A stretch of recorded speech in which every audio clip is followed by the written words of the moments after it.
Première partie du cours. L'essor des villes et du commerce entre le XIe et le XVe siècle. A. Le développement du commerce. À partir du XIe siècle, le commerce reprend. On a davantage de produits à vendre grâce à l'augmentation de la production agricole et artisanale. Ainsi, les surplus dans les campagnes sont commercialisés. Nous avons vu dans une leçon précédente que la Méditerranée était devenue un espace d'échange intense entre les Européens, l'Empire byzantin et le monde arabo-musulman. Les routes sont plus sûres effectivement et le transport s'améliore sur terre.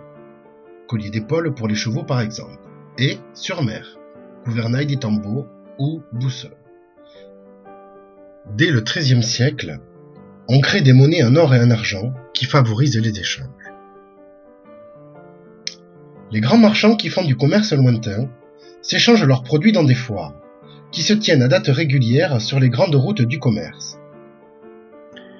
Les foires les plus connues au Moyen-Âge, qui se développent surtout à partir du XIIIe siècle, sont les foires de Champagne, situées à Lagny, Troyes, Bar-sur-Aube et Provins. Aube et Troyes, Provins accueille 2 foires par an, en mai et en septembre.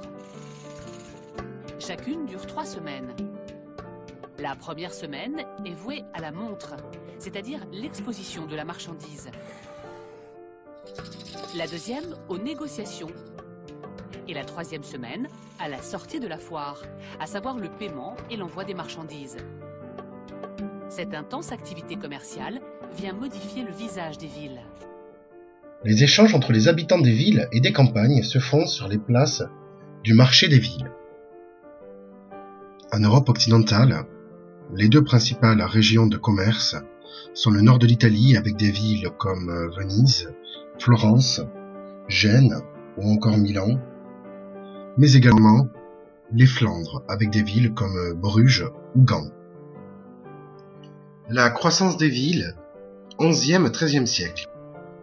À partir du 11e siècle, le dynamisme des campagnes, le développement du commerce, comme nous avons pu le voir précédemment, ainsi qu'une période de paix et de prospérité, expliquent le développement des villes. Ces 3 facteurs de développement provoquent l'augmentation de la taille et du nombre des villes. La population urbaine augmente.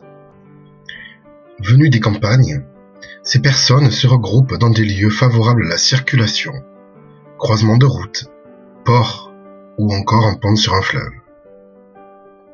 Cette urbanisation prend des formes différentes. En effet, certaines cités romaines anciennes s'agrandissent. En parallèle, de nouvelles villes, Bastides ou Villeneuve, sont fondées autour de châteaux ou d'abbayes sous l'autorité des seigneurs laïcs ou clercs. Cette urbanisation est particulièrement forte en Italie du Nord et dans les Flandres.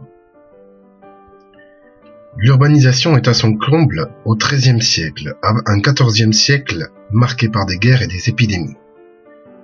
1 habitant sur 5 en Europe est urbain au début du XIVe siècle, soit 20% de la population totale. À quoi ressemble une ville au Moyen-Âge? Nous allons essayer de le voir à travers l'exemple de Toulouse.